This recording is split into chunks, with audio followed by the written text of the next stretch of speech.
Background music. I didn't know I could do that. Cool. I'm a professional, Mr. Producer.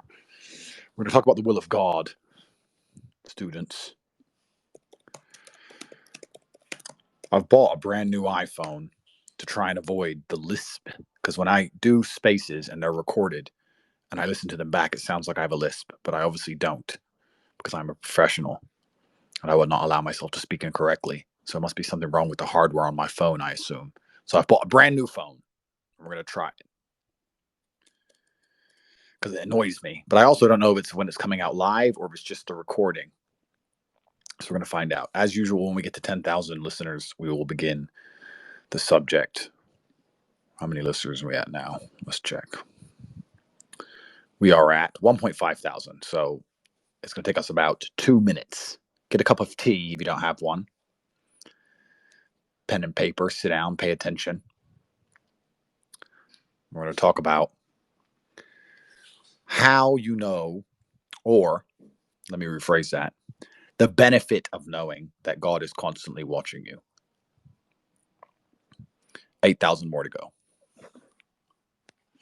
Merry Christmas Eve to you all.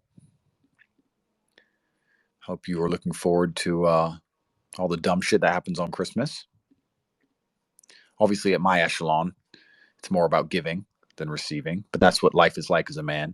You give things. You make other people happy. That's the whole point of being a man, is to stand up and make other people happy and work hard for other people and be dependable for other people and organize things for other people. It's all about other people when you're a full-grown man. That's just how it works.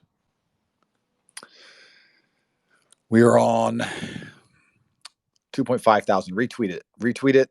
Quicker's retweeted. More people who join, the sooner we get to 10,000 and we begin. I notice there is some other space going on at the moment, some geek shit about Twitter files. I mean, Twitter files are kind of interesting, but we all know. We all get it by now. Elon's a hero for exposing it. Kind of annoys me when all these dorks sitting around and talk about it, though, because what they actually going to fucking do? What are you going to do about it? Nothing? Talk about it? You're going to sit around and talk. Oh, cool. Wow, that'll teach them a lesson. Why don't you sit around and have a space? Why don't you all just jerk off? Oh, yeah, great. Good job. At least Elon's doing something. He's released it. And what's everyone done since? Fucking nothing. Of course, the Western world does not interest me because it is the world of Satan, Shaitan, and I don't go there anymore. And I'm never going to go for the rest of my life. So don't give a fuck. Whatever happens over there, I'm not going. I stay in the lands of God. Romania is the second most Christian country on the planet, behind only Vatican City. I would argue that Romania is more Christian than Vatican City because Vatican City is completely corrupt. As we know, the Pope is haram. And then you have United Arab Emirates, which of course is an Islamic nation. But it doesn't matter on the different denominations. God is God. And I only like to live or be in countries where God is respected. I don't like being in places where people walk around and say God's not real. That upsets me. It makes me sad. I don't want it. Right. How many people are we at? There's always some dork atheists as well. If God's real, what about the monkeys? Bruv, you're talking about monkeys. Listen, I'm talking about God. Listen to me. I'm talking about God. You're talking about monkeys. Let's pay attention here. Yeah, but the monkeys and the crabfish, if you look at crabfish for 2 million years, you're looking at fish, bro. I'm talking about God. You're looking at fish.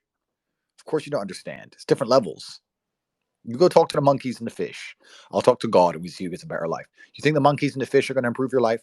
You think when you're on your deathbed and someone's got a gun to your head and they're about to shoot you in the face, you're going to be praying to the monkeys and the fish? Please, orangutan. Please. No, they're not coming to save you. They don't care about you. God cares about you. You will stop being an atheist very quickly when they're about to murder you. Then you'll be talking about God. But now that your life's going well, no one wants to kill you yet. You want to talk about the monkeys and the fish. It has nothing to do with anything. Halfway, 5,000 people. If God's real, why does the Bible say? Shut up. Atheists are always such dorks, and they think they're so smart. I used to be an atheist. I was so wrong. I admit it. I was wrong. Only time in my life I've ever been wrong about anything ever. And you sit around all these atheists and they're just chatting shit. In the meantime, while we wait for our last 4,000 people, I'm going to scroll up and down Twitter. You know the problem with me when I read Twitter? Everyone is a fucking geek. Everyone's a dork. Hey guys, today my personal deadlift. You're a fucking geek. I don't care. Nobody cares. You're broke. You're broke. You're poor. Who cares? Doesn't matter what you lift. There's not even that much weight. I could outlift. I don't even deadlift, bro. I could lift more than you, pussy. Shut up. How many times you been in the cage? Zero, because you're scared of getting beaten up. Cool. So why are you talking about your deadlift? Nobody gives a fuck. Brokey, some next dork talking some shit. Some guy talking about business. Here's how you make, bruv. You are brokey. Why would anyone listen to you? You have 3 likes. You're talking about being a millionaire with 3 likes. There's not a millionaire alive with 3 likes. So shut the fuck up, liar. I should just start calling these people out. They don't deserve it. Probably fucking give them little boners, get little hard-ons. Tate said my name. Brokies. Bunch of political shit. If you haven't realized that both teams, both sides are against you, then you're a dumbass. Oh no, if we get Republicans in, then what? Then what happens? Fucking nothing. Anyway, are we there yet? Almost. We're going to give it another 3 minutes. Let me go back to the Twitter timeline because this is actually kind of fun. Let's see.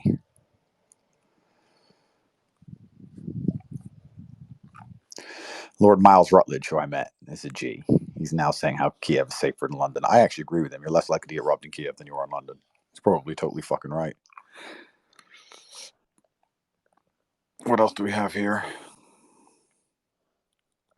Right, so we're going to talk about the will of God. It's time to begin, ladies and gentlemen. The reason, and I argue with atheists quite often because it's one of the last few intellectual, I guess you can call it that, arguments that I enjoy.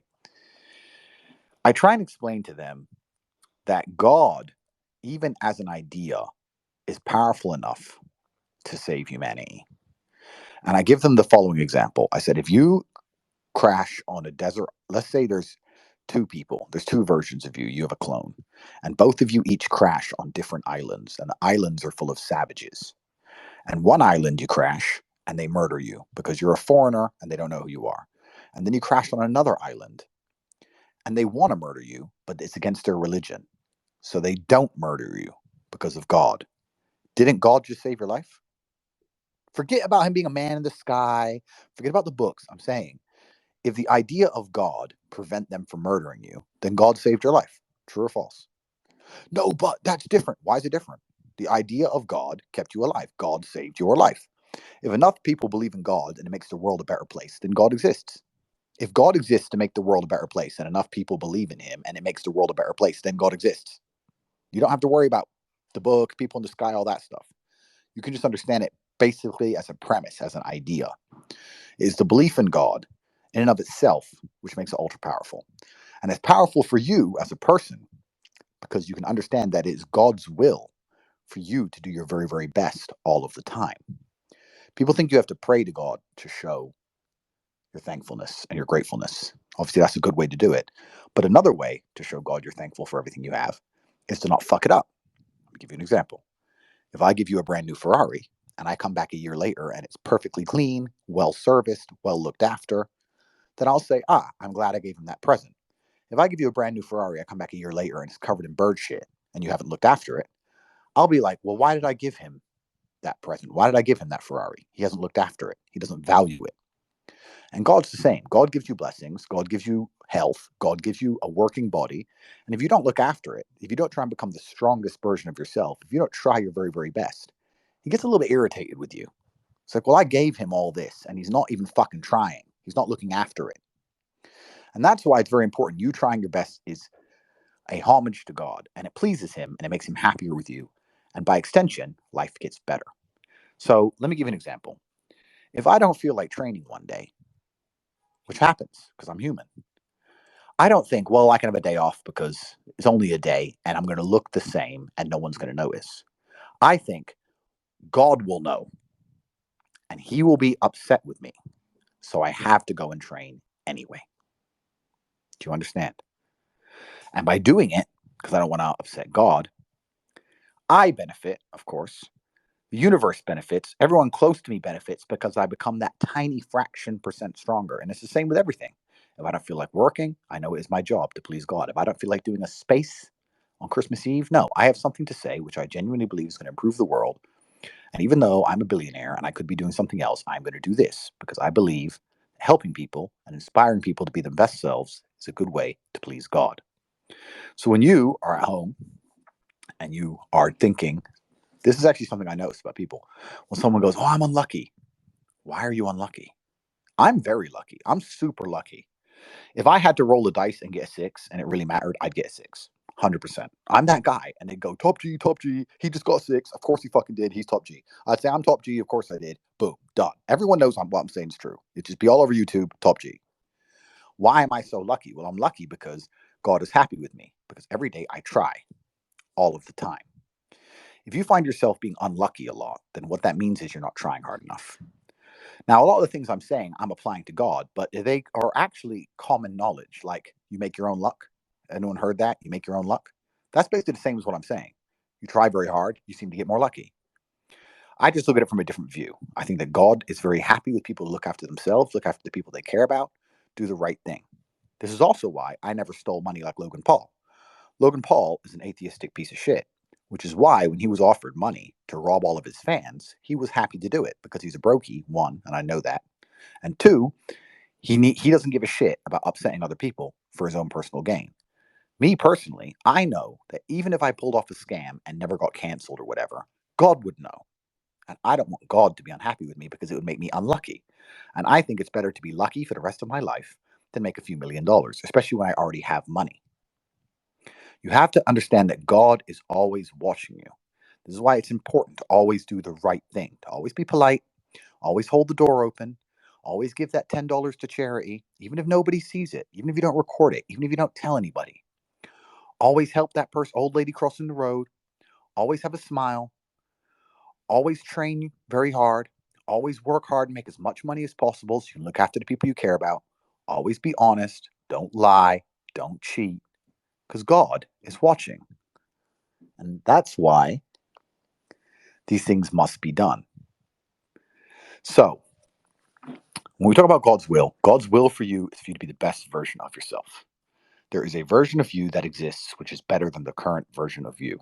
If you want God to be happy with you, you have to show him. Let's say on a scale of 1 to 10, most of you are sitting around a 2 or a 3. I consider myself at around a 6. And I'm a 4-time kickboxing world champion billionaire who's the most famous man on the planet. And I'm 6 out of 10. Even I can be better. And that's what I'm working towards. Most of you are 2s and 3s. The closer you get to 10, the closer you get to a point where God looks at you and goes, the more blessings I give this guy, the better he uses him. He really looks after his Ferrari. His car is always nice and clean and well serviced. Let me give him more cars. Most of you are sitting around doing fucking nothing. Cars are covered in pig shit or bird shit, and you're wondering why you're not getting any more. So, this is my lesson to you. It's Jesus' birthday on Christmas. It's a religious time. A lot of us forget that. But it's very important that you remember how to please God. I'm going to finish this with a quick story. Today I went to the gym. It's Christmas Eve. And I walked in the gym, and a young man came up to me, and he had tears in his eyes, looked like he was about to cry. And that happens a lot with me because there's a difference between being famous and being someone's hero. I was in London recently, and I was walking around Harrods, and the crowds, the whole place was shut down. You couldn't even move. The crowds trying to follow me around.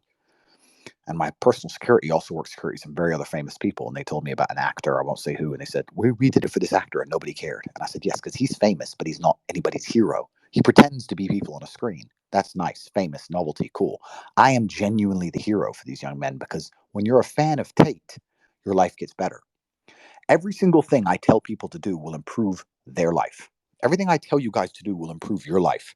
I'm telling you to work hard and please God. That will make your life better. I'm telling you to be honest and try hard and be your best version of yourself. That'll make your life better. Even if I tell you to join the real world or the war room, I guarantee that makes your life better. I don't try and sell you sugar energy drinks.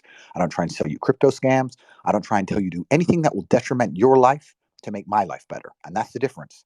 All these other famous people out here, they want to use their fame so you do things to make your life worse and their life better. I'm the only one who says, if you follow Tate and obey every word, your life will become better. Your life, not my life, your life. And I do that because I know by making your life genuinely better, not in a scam, genuinely helping you, God gets happier with me and we both win. It's a win-win. So I was walking around Harrods, and it seems like I'm genuinely the hero to people. So people get quite emotional when they see me. I help them through a heartbreak, or help them through depression, or help them with a medical issue, and they come up to me and they're like, "You literally saved me." Anyway, I walked to the gym today, and it's Christmas Eve, so it was empty. And I walked in, I start training, and this young man came up to me, he must have been about 24, and he had tears in his eyes almost. And he came up to me and he goes, "Bro, I knew you were the top G." I was like, "Hey, man, yeah, nice to meet you." He goes, "Man, I just knew you were the top G." I was like, "What do you mean?" He goes, "It's Christmas Eve. It's 6:30 in the morning. I thought I'd come to an empty gym. I walked in the gym, and it's empty except for one man, you." I was like, "Bro, go get training in every day of the year. I don't have days off. I don't believe in rest days, 7 days a week." He goes, "Man, top G, I knew it." And that's an important lesson. He knew how important it was to train on Christmas Eve. I knew how important it is to train on Christmas Eve. And guess what I'm going to do tomorrow? I don't care if it's Christmas. It takes 45 minutes. Get the work done. And guess who will be happy with the fact that I trained? Will I look any different? No. Will I be any stronger in a measurable way, which I'll notice? No. But I'm going to do it anyway to please God.